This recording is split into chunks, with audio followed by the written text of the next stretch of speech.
Pause for just a moment. In every chapter of your life, every triumph, every heartbreak, every mistake and victory, one person's been there. They carried your fears, held your dreams, and witnessed every version of you. That person is you. And yet, how often do we forget that the most important relationship we'll ever have is the one we have with ourselves? From the instant you wake up, the world begins pulling on your time, your strength, your emotions, notifications, deadlines, demands. Piece by piece, that pressure pulls you away from yourself. The Stoics warned us, when we neglect self-respect, we crumble. Marcus Aurelius wrote, "The soul becomes dyed with the color of its thoughts." If your thoughts toward yourself are harsh, you wither. If they are kind and disciplined, you grow unshakable. Self-love, then, is not a luxury. It's a discipline. It's not vanity. It's responsibility. It's not selfishness. It's wisdom. So ask yourself, how much longer will you keep chasing approval, recognition, or love from people who may never see your worth? How much longer will you abandon yourself just to belong? Today, that ends. This journey is about 7 Stoic-inspired habits, practical, powerful steps that reconnect you with your own value. Each lesson will challenge you to pause, reflect, and take action, because this isn't about listening. It's about transforming. Here's my request. Don't skim. Don't skip ahead. Every piece may heal a part of you that has been quietly hurting. Come with openness and be ready to dismantle patterns that no longer serve you. Say this with me, out loud if you can. I choose to put myself first. Because when you love yourself with wisdom, when you anchor in your own worth, you stop tolerating what diminishes you. You stop running after those who can't see your light. Instead, you become magnetic to genuine love, respect, and aligned opportunities. Ready?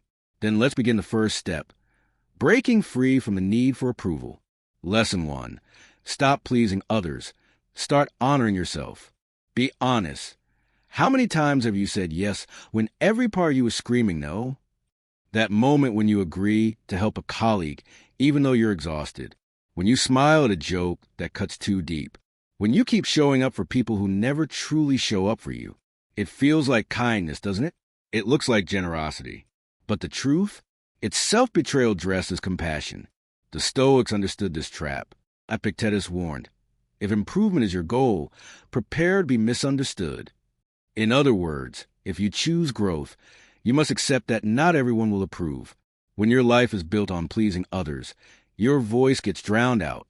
And slowly, piece by piece, you disappear. Here's the hard truth. People-pleasing isn't born of compassion. It's born of fear. Fear of rejection. Fear of conflict.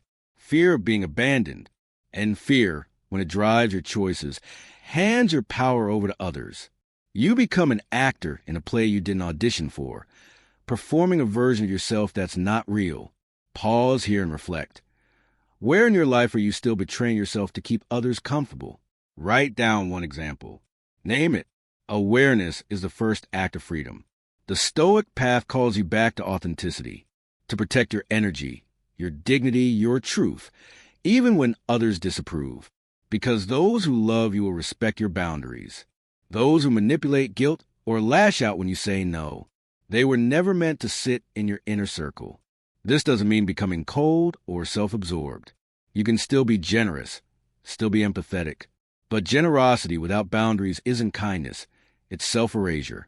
Real compassion includes compassion for yourself. So start practicing this. Say no without apologizing, over-explaining, or second-guessing. Speak your real thoughts, even if they diverge from the crowd. Prioritize your peace, even when it's inconvenient to others. Yes, it will feel uncomfortable at first. You might even feel guilty. But remember, protecting your well-being is not selfish. It's self-respect. Say it with me now. I will no longer abandon myself for anyone else. And once you reclaim your voice, something shifts. You breathe deeper. You feel lighter. You remember that you're safe in your own hands, even if the world doesn't agree. That's the first step. And now, with your voice reclaimed, it's time to turn inward to the very vessel that carries you through life. Your body. Lesson 2. Honor your body as a sacred space. Look in the mirror for a moment. The body you see there, tired eyes, scars, lines, strength, softness, has carried you through every single day of your life. It has absorbed every laugh, every tear, every battle. And yet, how often do you treat it as disposable? Pushed past exhaustion, fed junk to numb emotions, deprived of sleep, blamed when it breaks down. Socrates once said, "It is a shame for a man to grow old without seeing the strength and beauty of which his body is capable." The Stoics knew your body is not decoration. It is the sacred vessel of your soul. To neglect it is to wound your entire life. Think about it. When your body suffers, everything else unravels. Dreams fade. Energy vanishes. Even joy feels out of reach. But when you honor your body with nourishment, with movement, with rest, everything shifts. You walk taller. You breathe easier. You begin to believe, I deserve good things because I treat myself like someone who matters. Pause here. Ask yourself, what message are you sending to your soul with the way you treat your body? Is it, I value you, or I neglect you? Write it down honestly. Honoring your body has nothing to do with chasing perfection or comparing yourself to impossible standards. It's about foundational respect. When you eat wholesome food, you're saying, I value myself. When you move your body not as punishment, but as celebration, you whisper, I'm grateful to be alive. When you guard your sleep like treasure, you promise, you're safe here. I've got you. Start small. Drink clean water instead of reaching for another distraction. Walk in the fresh air instead of scrolling endlessly. Rest when your body begs, not just when your schedule allows. Detox not only from junk food, but also from toxic stress and environments. Each decision becomes a declaration. I am worth caring for. I am deserving of love. I am enough. Remember Marcus Aurelius' wisdom. What hurts the hive harms the bee. When you harm your body, your spirit suffers.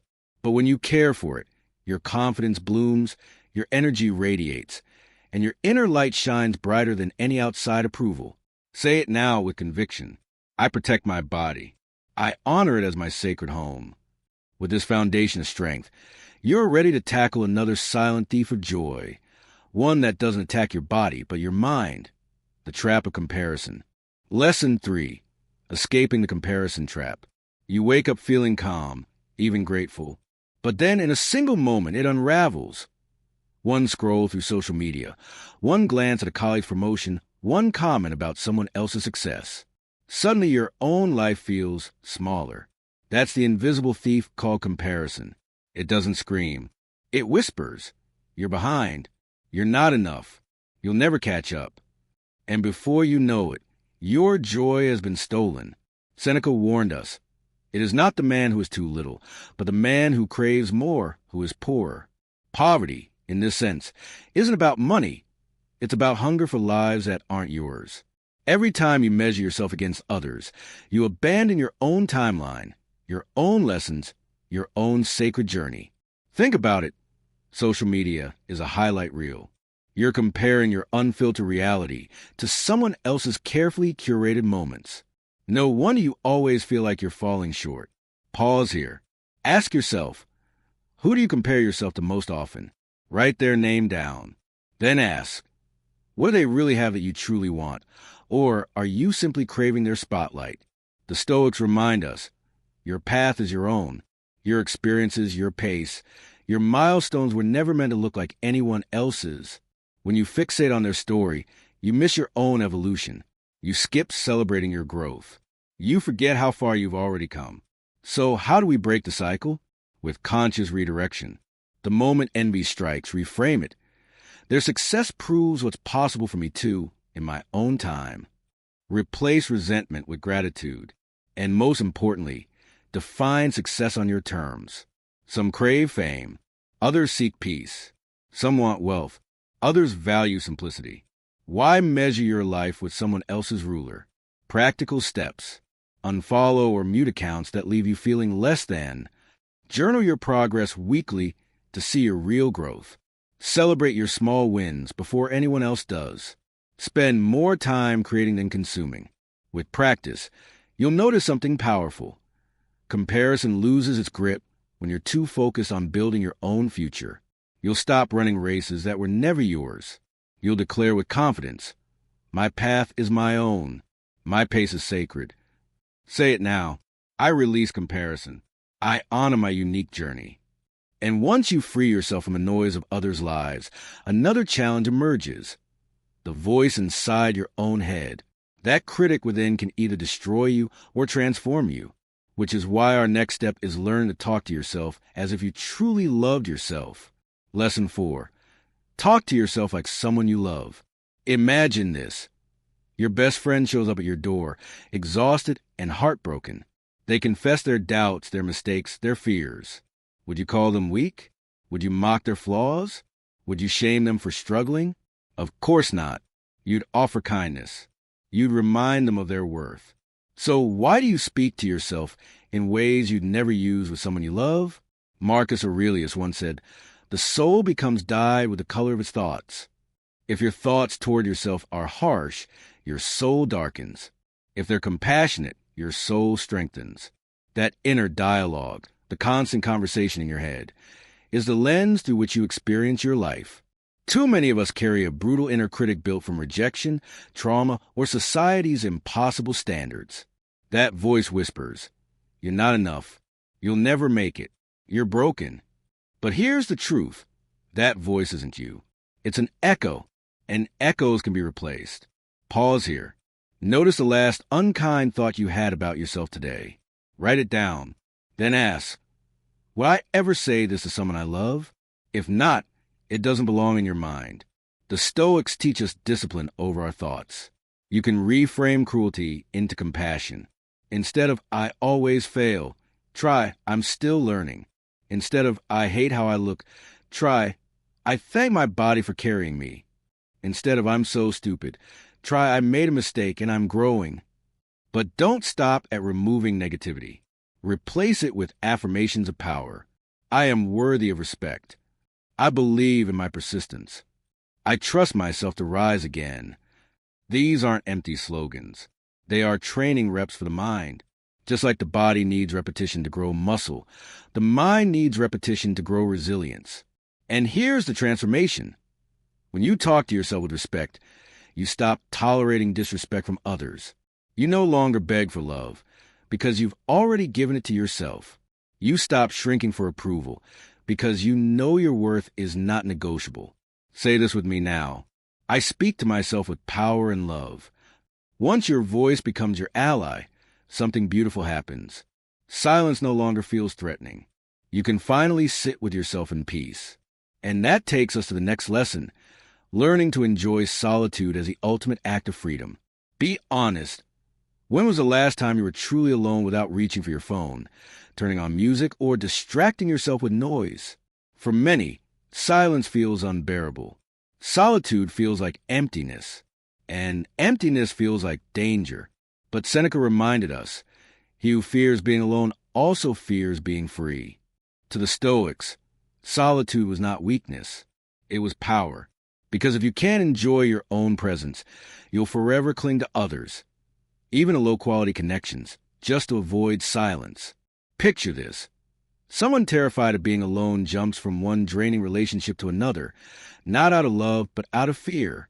They scroll endlessly, laugh at shows they don't care about, fill every moment with sound. But deep down, they're running, not from boredom, but from themselves. Pause here.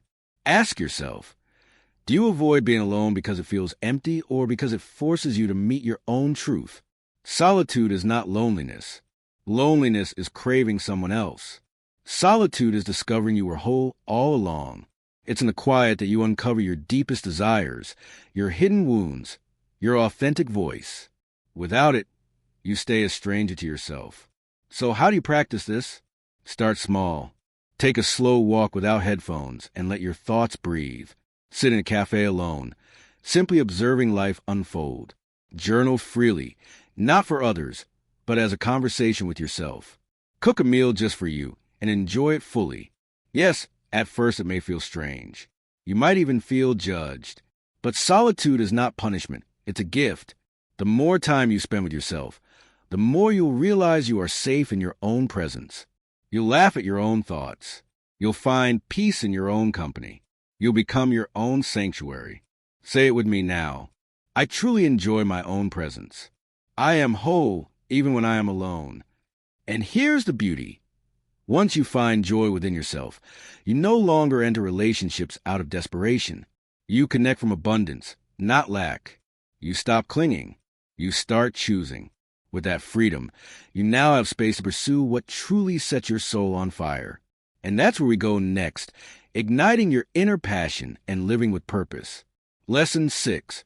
Nurture your inner fire. There's a special kind of energy that awakens when you chase a dream that is truly yours. You know the feeling. Your chest feels lighter, your steps quicker, your days brighter. But too many people bury that fire under layers of obligation. Careers chosen for approval. Routines that suffocate. Goals that look good on the outside but feel empty within. Epictetus gave us a remedy. First say to yourself what you would be, then do what you have to do.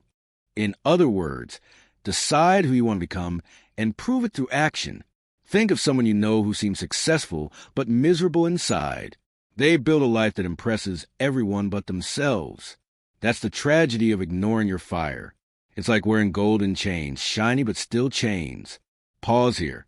Ask yourself, what dream have you silenced because it felt impractical, risky, or misunderstood? Write it down. Name it. This is the seed of your fire. The Stoics teach us that freedom is found not in living for applause, but in pursuing what ignites the soul, even if it's unpopular, even if it scares you. Because the truth is, action is the highest form of self-love. Each step toward your vision whispers, I believe in me. Start where you are. Write the first page of the book you've imagined. Launch the small project you delayed. Take one class, one workout, one step closer to the person you want to become. Don't wait for a perfect roadmap. Progress comes one step at a time. And every time you show up for your vision, you fuel your confidence. You no longer need validation. You see your own growth, and that's enough. But a warning, nurturing your fire doesn't mean burning yourself out. The Stoics valued steadiness. This isn't about chasing goals to prove worth. It's about becoming who you were meant to be. So pursue your dream with discipline, yes, but also with patience and joy. Say it with me now. I honor my future with relentless, joyful action. And here's the final piece. Once you reclaimed your fire, you must learn to pause, to recognize and celebrate how far you've already come. Because growth without celebration feels like emptiness. That's the last step in this journey. Lesson 7. Honor every step forward. Tell me honestly, when was the last time you truly celebrated yourself? Not a birthday, not a promotion, but the quiet victories. Getting out of bed on a hard day, saying no when you want to collapse into yes, or finishing a week without quitting on yourself. Most of us don't pause for these moments. We're wired to see flaws first, progress last. We clap for others, but brush off our own growth. And slowly, we train our brains to believe that nothing we do is ever enough. Marcus Aurelius offered a challenge. Waste no more time arguing about what a good man should be. Be one. And being that person means acknowledging not just the big outcomes, but the daily discipline of showing up. Pause here. Think of one small win from the past week. Something no one else may have noticed. Write it down. Let yourself feel proud. That's how you rewire the story in your head. Celebrating yourself isn't arrogance. It's self-respect. Every time you honor a win, big or small, messy or perfect, you reinforce the truth. I am growing. I am resilient. I refuse to give up on me. Try these rituals. Each night, write down 3 things you did well. Each morning, look in the mirror and say, I'm proud of you. When you hit a milestone, reward yourself, not to escape, but to honor your effort. At first, it may feel awkward, but with practice, your brain begins to cheer for you automatically. You'll spot progress where you once saw failure. You'll feel joy in the journey, not just relief at the destination. Say it with me now. I honor my growth every single day. And here's the secret. When you celebrate yourself, you no longer rely on the world applause. You stop begging for recognition because you've already given to yourself. That glow, that confidence, that energy, people will notice. They'll feel it without you asking. So don't wait for someone else to declare your worth. Celebrate every step forward. The big ones, the small ones, the ones no one else sees. Because the journey itself is where life happens. And with that, we've walked through all 7 Stoic habits of self-love. But there's one final piece to complete the circle, a closing commitment, a call to action that ensures this wisdom doesn't just inspire you for a moment, but transforms you for a lifetime. If you've come this far, it's not by accident. Something inside you, maybe a whisper, maybe a deep ache, knew it was time to stop abandoning yourself. Time to stop chasing approval. Time to stop dimming your own light. The Stoics never promise an easy road, but they promise a powerful one. To love yourself is not vanity. It's not selfishness. It is sacred responsibility. It is a foundation of peace, strength, and freedom. Without it, everything crumbles. With it, you become unshakable. Some days, this practice will feel natural. Other days, you'll stumble back into comparison, people-pleasing, or harsh self-talk. And that's okay. The point isn't perfection. The point is presence. Returning again and again to these 7 habits until they become part of you. Self-love is not a single decision. It is a daily discipline. It lives in your boundaries, your actions, your thoughts, your breath. Every time you say no to what drains you, every time you nourish your body, every time you silence comparison, every time you celebrate a win, you reclaim yourself a little more. Pause now. Put your hand on your heart. Say it out loud. I no longer shrink to be accepted. I no longer chase those who cannot see me. I no longer betray myself for approval. I choose me fully, freely, fiercely. This is your moment. Don't let it pass like another video or another book you'll forget tomorrow. Take one simple step today. White heavy check mark. Write down one boundary you will honor starting now. White heavy check mark. Do one act of care for your body today. Even a glass of clean water counts. White heavy check mark. Celebrate one small win tonight before you sleep. And here's your challenge. Do this for the next 7 days. 7 days of choosing yourself, speaking kindly to yourself, and honoring your growth. Watch how your energy shifts. Watch how people respond differently to you. If this message moves you, share it with someone who also needs to remember their worth. Don't keep this to yourself. Be the reason someone else remembers that they are enough. Finally, commit to the long game. Revisit these 7 lessons. Reflect on them weekly. Let them guide your choices. Because wisdom only becomes transformation when you live it, not just when you hear it. So here's the question only you can answer. Backhand index pointing right. Will you walk away inspired for a moment? Or will you step forward into a lifetime of unshakable self-love? Choose yourself. Start today.